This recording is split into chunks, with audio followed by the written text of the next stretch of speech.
Assalamualaikum warahmatullahi wabarakatuh.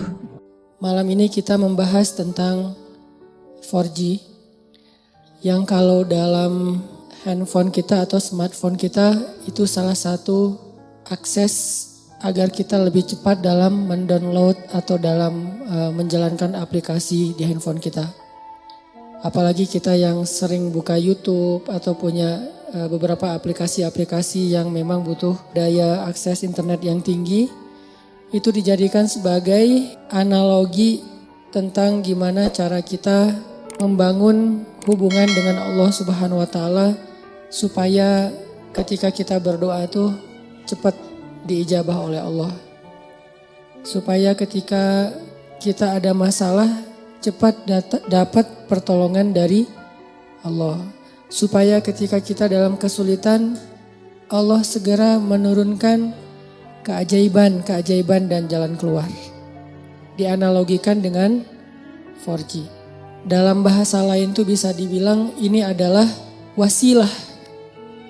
Gimana cara membangun wasilah antara kita kepada Allah Subhanahu wa Ta'ala sehingga aksesnya cepat. Sehingga loadingnya cepat. Makin berat masalah kita, bukan semakin lambat loadingnya, harusnya semakin cepat. Karena ketika masalah kita berat kan kita butuh pertolongan lebih segera ya. Gak bisa ditunda. Nah, gimana cara membangun wasilah atau akses itu kepada Allah Subhanahu wa Ta'ala bahkan lebih daripada 4G.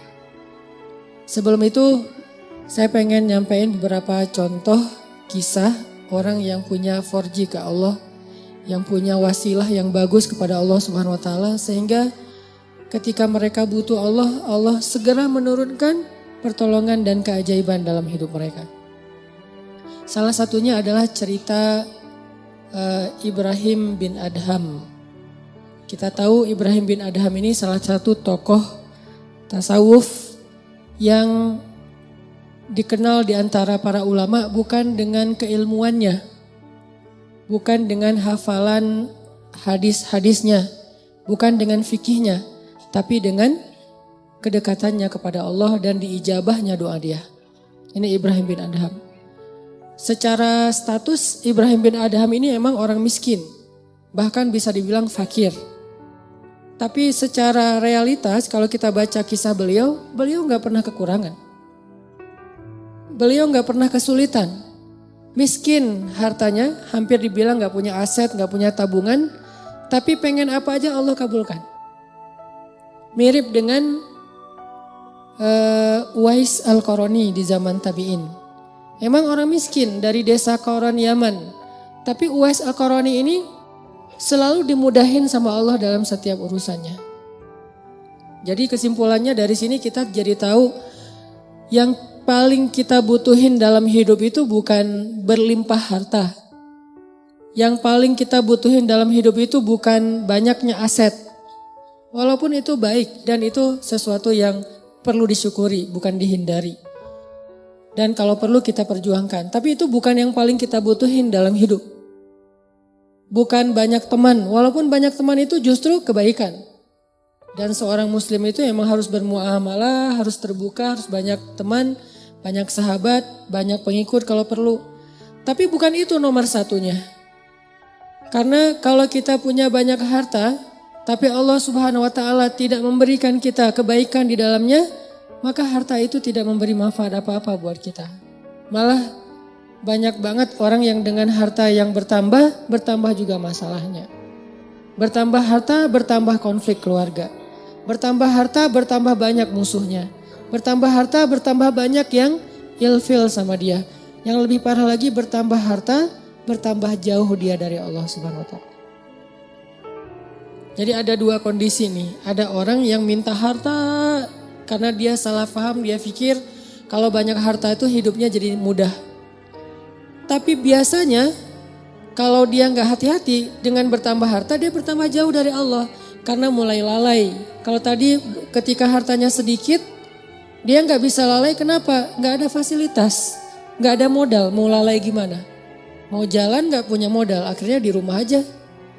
Mau entertain diri nggak punya modal, akhirnya entertain biasa-biasa aja di rumah. Paling minum teh di belakang sambil ngelihat anak-anak main, itu entertain dia karena nggak cukup modal. Tapi buat yang udah modalnya lebih kan nggak cukup entertainnya cuma minum teh kan. Buat orang yang punya harta lebih, masa kita malam mingguan cuma minum teh? Masa kita lagi liburan cuma di dalam kota aja nggak kemana-mana? Kenapa? Karena dia ngerasa bisa ngelakuin yang lebih dari itu. Sehingga dengan tambah harta, kalau nggak hati-hati malah tambah jauh dari Allah. Dia mengentertain dirinya, dia mulai melakukan hal-hal yang sia-sia, dia mulai mengeluarkan hartanya di jalan-jalan yang bukan Allah ridhoi, sampai mulai judi segala macam kan. Karena ngerasa dia punya uang dan tidak masalah kalau rugi-rugi dikit lah, orang tabungan saya masih banyak. Mulailah dia ke Singapura, ke Hong Kong, ke tempat-tempat yang walaupun bukan ke kotanya yang kita permasalahin, ke beberapa spot atau tempatnya. Ini dia minta harta banyak nih. Ternyata harta itu tidak ngasih dia kenyamanan hidup. Belum lagi nanti dengan kehidupan lifestyle-nya yang udah berubah, rumah tangganya udah gak nyaman. Saya punya teman yang pernah ngerasain yang kayak gitu beberapa orang. Dan curhat, alhamdulillahnya udah hijrah sekarang. Dia ngerasa, kenapa ya uang saya banyak, berlimpah, bisnis saya lancar, kok saya kayak jauh gitu dari anak. Hampir saya gak pernah duduk bareng dengan anak, gak pernah dengerin mereka curhat, gak pernah nemenin anak saya main. Bahkan nganterin sekolah atau jemput sekolah aja jarang. Saya pikir dengan memfasilitasi kebutuhan anak saya berarti saya udah sayang sama dia. Udah ada mobil pribadi khusus buat istri, buat anak, ada 3 anak masing-masing 1 mobil. Dengan alasan yang masih logis. Kalau 1 mobil bertiga nggak efektif karena sekolahnya jauh-jauh takut telat. Belum lagi nanti pulang sekolahnya beda waktu, kan nggak nyaman. Akhirnya dikasihlah 3 mobil dan itu logis sebetulnya. Dengan 3 driver. Bayar sekolah yang paling mahal. Kemudian di rumah masing-masing kamar tuh ada entertainnya dengan layar besar, layar datar gede dan segala macam, ada game segala macam. Pokoknya kehidupannya tuh udah sangat terfasilitasi, tapi kok nggak happy. Mungkin mereka nggak ngeluh masalah kurang makan, nggak ngeluh masalah kurang biaya, tapi mengeluh kurang sentuhan dari orang tua. Dia ngerasain itu. Karena semakin dia sukses, jaringan dia semakin luas, terus kerjaan dia semakin banyak, deadline-nya makin banyak yang mengepres dia, bikin dia benar-benar dalam keadaan stres tinggi. Belum lagi nanti tuntutan entertainnya lebih besar karena teman-temannya berharap ke dia. Kayak misalnya kita ada duit, pasti teman kita pengen ditraktirin. Kalau kita nggak punya duit, nggak ada yang ngajak kita karena nggak bakal ditraktirin. Jadi diam aja di rumah kan ya. Kalau misalnya dianggap kita sukses, kapan nih makan-makan, kan suka gitu tuh. Kita baru dapat job nih, atau baru diterima kerja, atau baru selesai bisnis. Kapan nih makan-makan? Dan itu hal yang sangat wajar, natural terjadi. Sehingga keluar rumah pagi, pulang sore, malam harus keluar lagi buat entertain tamu segala macam. Dia punya beberapa Ferrari. Kadang-kadang balapan lagi, malam minggu balapan. Gak bahagia. Sampai akhirnya dia banting setir, dia tinggalkan semua itu. Bahkan dia suka main ke Alexis dulu tuh. Dia bilang 1 malam tuh bohong kalau orang bilang di sana biasa-biasa aja. Saya 1 malam ngabisin di situ 150 juta Ustadz. Ini kata dia ya, bukan kata saya. Dia 150 juta semalam menghabiskan di sana. Dan dia tahu beberapa orang tamu-tamunya yang dibawa ke sana tuh. Jadi wajar kalau uang ratusan juta juga gak cukup, buat entertain aja udah sekian. Belum lagi yang istrinya, yang tas Hermes-nya berapa sekali beli, sekali belanja. Belum lagi nanti biasanya kebutuhan mereka kan bertambah sesuai dengan kemampuan ya. Kayak misalnya tadinya kalau masih kemampuannya terbatas, naiknya motor bebek yang ngisi bensinnya paling Pertalite. Dan itu juga berapa sih sebulan gitu kan. Kalau udah yang cc-nya 4.000 mobil, belum lagi motornya, dari pajaknya aja udah beda. Dari servisnya aja udah beda. Pasti drivernya beda, harga driver mobil Avanza sama driver yang udah pakai mobil-mobil mewah tertentu pasti beda harganya. Berarti bertambah kebutuhan bulanannya nih. Belum lagi mereka kalau mau tadi entertain itu udah beda seleranya. Kalau misalnya duit udah banyak, udah nggak mau lagi jalan-jalannya dalam negeri dong. Minimal Singapura. Lagian kadang-kadang udah sampai ada kesan bosan ke Singapura. Ke Singapura bosan. Kemana tuh? Ke Jepang? Bosan. Kemana? ke Hong Kong, wah bosan juga. Jadi banyak kota, banyak negara udah bosan. Maunya entah ke kutub atau ke planet lain gitu. Saking banyaknya duit. Dan itu natural terjadi loh. Pasti kayak gitu. Gak usah jauh-jauh, kita aja kadang ngerasain walaupun bukan masalah bab luar negeri ya. Kayak misalnya tadinya jajan di warung juga udah cukup. Ketika nambah uang harus di mall. Yang tadinya beli baju tuh cuman di pasar, Andir juga cukup. Sekarang harus ke PVJ, ke TSB. Kenapa beda? Karena kemampuannya udah bertambah, jadi seleranya juga nambah. Rasa-rasanya pakai baju yang gak ada brand itu kayak malu gitu. Ketika kita udah punya kemampuan, lebih semuanya harus branded. Kehitung aja dari ujung kepala sampai ujung kakinya itu berapa juta. Satu ini aja udah, kadang sepatu di rumahnya itu sampai beberapa lusin. Ada yang udah sampai lupa, saya punya sepatu itu ya sampai kayak gitu. Artinya ini kalau Allah kasih harta doang, bukan harta doang ya. Karena kalau harta masih ada kalimat berkah, baik. Jadi jangan menjudge orang kaya, bukan. Kalau cuman harta doang, ini kondisinya kayak gitu. Satu lagi kondisinya gak dikasih harta. Tapi Allah kasih sayang Allah. Allah kasih perhatian Allah. Allah bikin dia jadi preferred hamba, jadi VIP. Dia mungkin gak punya harta, tapi ketika dia butuh ada aja. Allah ngasih dia kebaikan sesuai dengan kebutuhan dia. Ya Allah, saya udah lama nih ngontrak pengen punya rumah sendiri. Tiba-tiba Allah mudahin rezekinya bisa beli. Udah gitu normal lagi rezekinya. Ya Allah, kayaknya saya butuh kendaraan biar lebih nyaman dalam beraktivitas. Biar lebih nyaman saya ngelakuin kegiatan-kegiatan sosial. Biar lebih nyaman saya berdakwah kalau dia seorang dai. Allah kasih harta, beli mobil sesuai dengan kebutuhan dia, akhirnya normal lagi. Jadi grafiknya itu sesuai kebutuhan. Bukan naik, dia gak butuh dan itu bahaya. Dia grafik rezekinya naik, sementara gak berbanding lurus dengan kebutuhan itu malah jadi bahaya. Akhirnya larinya kemana? Ke entertain. Kalau grafik rezekinya naik sesuai kebutuhan, itu akan istilahnya berkah, bermanfaat banget. Kayak misalnya tiba-tiba dia dikasih rezeki karena emang bentar lagi anaknya mau sakit. Sebelumnya Allah udah siapin. Tiba-tiba dapat beberapa usaha, proyek dan segala macam. Dapat untung anaknya sakit. Jangan langsung suudzon sama Allah. Kayaknya gak bisa nih saya dapat uang sedikit langsung dikasih ujian. Bukan. Allah kasih rezeki itu karena Allah udah tahu anak kita mau sakit. Disiapin dulu. Jangan dibalik. Giliran saya ada rezeki sakit, inilah itulah segala macam. Kayak gak bisa aja saya pegang duit. Bukan, kebalik. Kalau Allah gak takdirkan anaknya sakit, mungkin gak ada rezeki sebelumnya. Jadi Allah siapin dia biar dia gak panik. Karena Allah tahu batas kuota iman dia tuh, Allah tahu. Ada orang yang imannya dikasih ujian dulu baru dikasih pertolongan. Ada yang Allah imannya dikasih pertolongan dulu baru dikasih ujian. Kan beda-beda nih. Nah kita gak tahu, kadang kita ngerasain disiapin dulu sama Allah baru dikasih ujian. Kadang-kadang juga dikasih ujian dulu baru dikasih pertolongan. Kadang-kadang gak dikasih ujian aja ngeluh. Nah ini lebih parah lagi nih. Nah kadang kondisinya kayak tadi. Kita disiapin dulu sama Allah. Dimudahin dulu urusan-urusan kita. Dilancarkan dulu rezeki kita. Baru dikasih ujian. Kenapa kok tetap dikasih ujian? Karena Allah pengen ngelihat kita masih believe gak sama Allah. Masih keep the faith gak? Masih berdoa gak kepada Allah. Walaupun rezeki kita udah cukup nih untuk ngatasin masalah kita.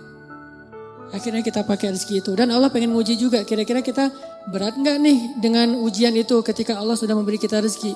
Dapat uang misalnya baru kemarin ada project gitu dapat 100 juta. Udah gitu terjadi musibah, anak sakit, habis setengahnya 50 juta. Kita ngeluh. Aduh, kalau saya gak ada masalah pasti saya masih utuh nih 100 juta. Enggak, justru Allah Subhanahu Wa Taala ngasih kita bonus 50 juta. Gara-gara Allah pengen ngasih kita ujian. Kalau gak ada ujian mungkin 50 juta, 100 juta sama sekali gak ada, nol. Hanya kebutuhan harian kita doang. Kenapa gak berbaik sangka kayak gitu kepada Allah? Sama kayak tadi, misalnya saya pernah mobil saya keserempet.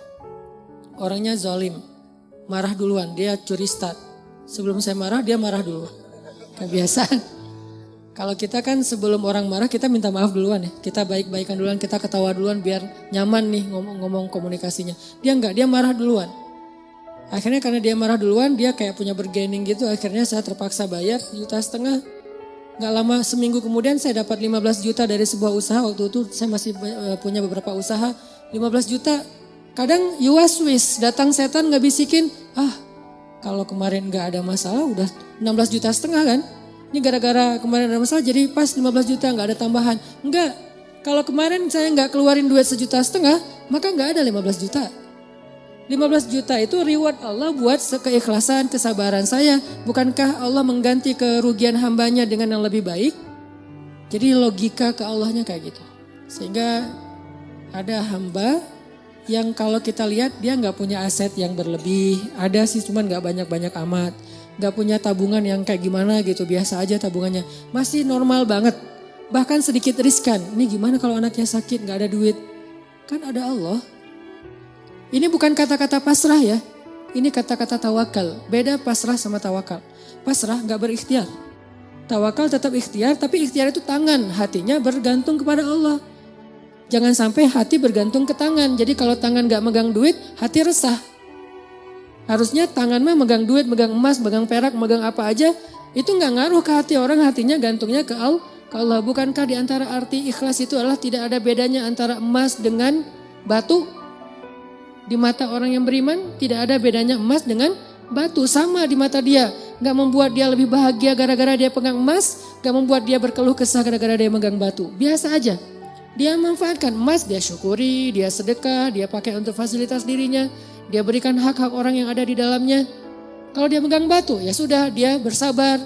Jadi gak ngaruh buat dia karena hatinya di langit bukan di bumi, cuman tubuhnya yang di bumi. Karena kita kan terdiri dari 2 elemen ya, ada roh, ada jasad.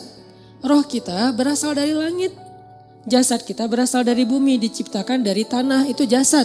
Tapi roh itu tiupan Allah, sehingga harus kembali kepada fitrah masing-masing. Roh itu adanya hati, maka hati kita harus selalu terikat dengan langit, walaupun realitasnya tubuh kita tetap berada dan berpijak di bumi. Jangan sampai hati ikut-ikutan berpijak di bumi, inilah yang menjadi bahaya. Ketika hati kita udah berpijak di bumi, saat itu kita keluh kesah, saat itu kita kurang bersyukur, saat itu kita jadi banyak masalah. Jadi ada kayak keresahan gitu, oh dia asetnya pas-pasan, tabungannya sedikit, kalau anaknya sakit gimana? Kalau dia ada masalah nanti gimana? Dia pakai apa? Dia asuransi nggak ikut segala macam. Ini kalimat-kalimat orang yang mungkin masih lebih percaya kepada fasilitas harta daripada hubungan dengan Allah.